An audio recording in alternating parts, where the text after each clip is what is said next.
All right, and we're back. And for the last segment of today, wanted to talk about be a homer real quick. You know, this Boston past few games, what Jason Tatum is doing, it's just wow.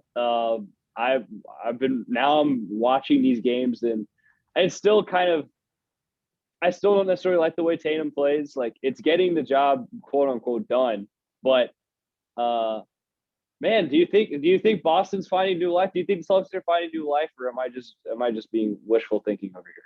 Well, I just think the Celtics always had to just they always have their good stretches of runs, and this is one of their runs right now.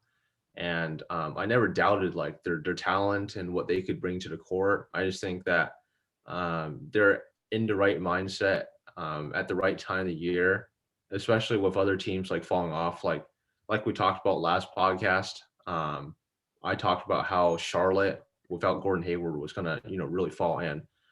Yeah, They have. They're now the seventh seed. They were the four seed, so they've gone down a little bit yeah, in the East, relatively speaking, because the East it was the 4 and the 8 seeds are separated by a game basically, but they're now down at the seventh seed.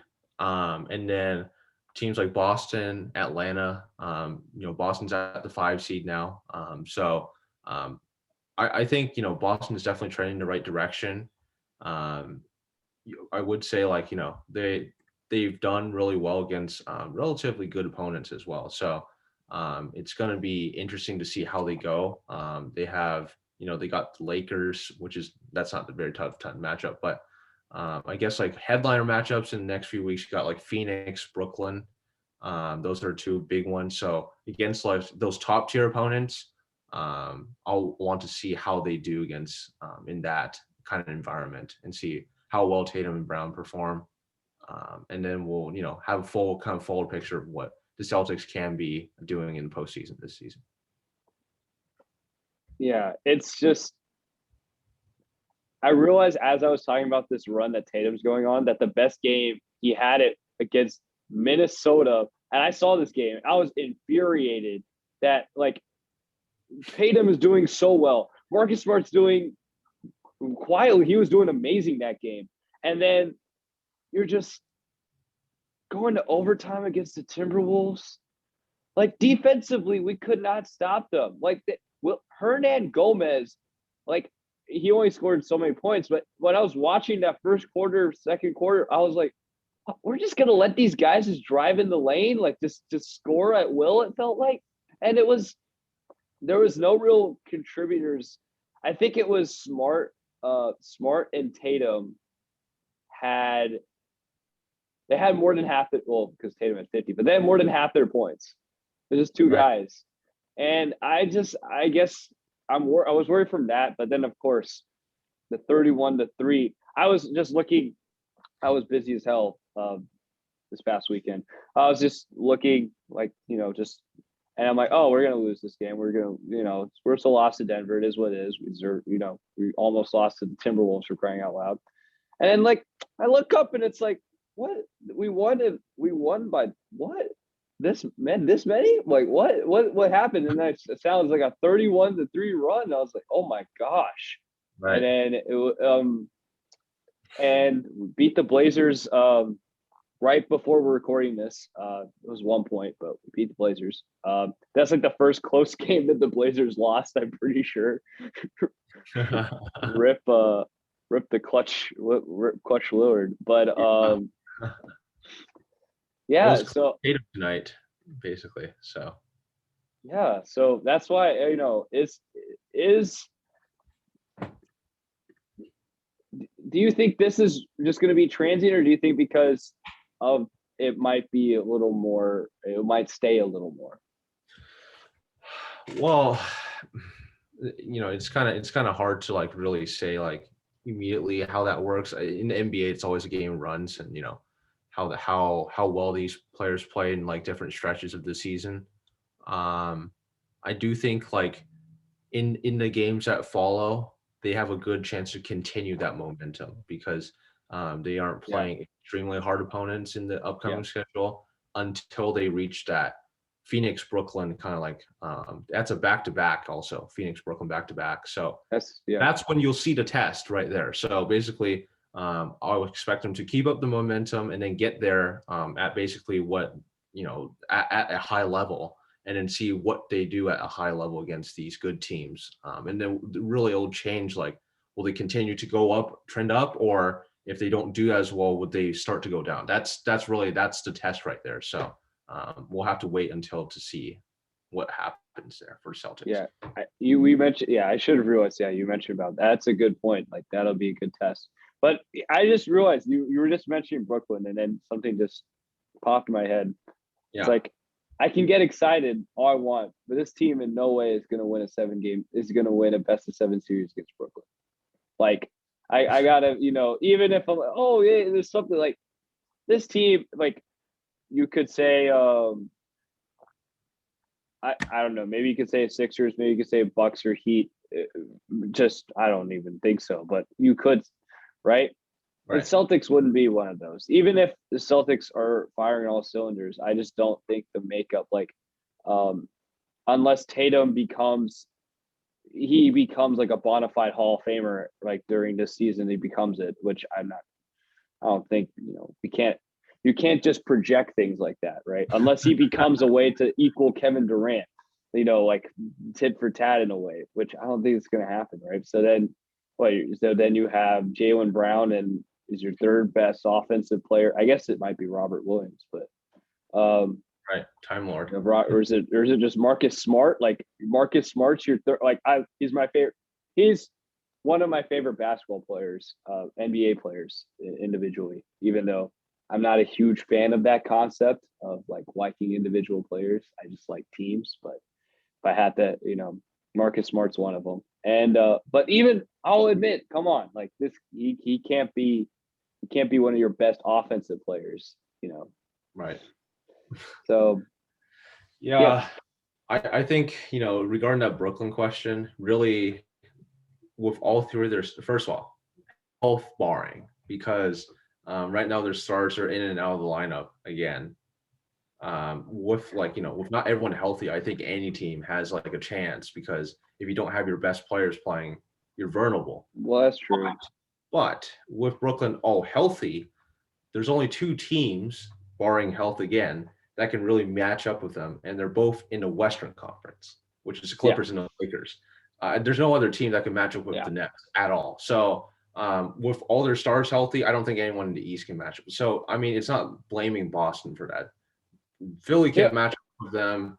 The Heat can't match up. Nobody can. So yeah, it's just like that's a problem there. No, of course.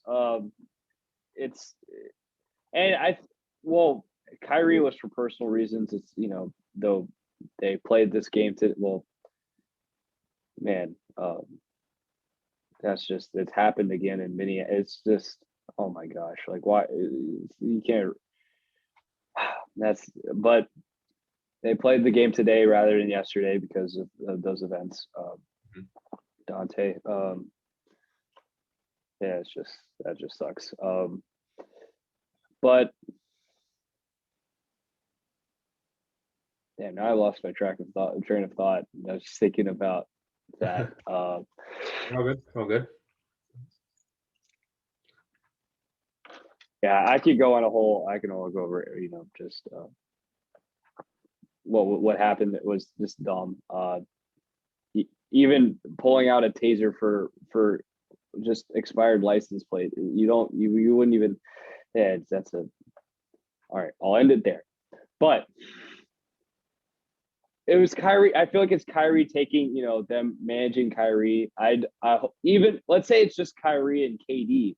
KD is going on this, like, it's insane what how he's been able to play.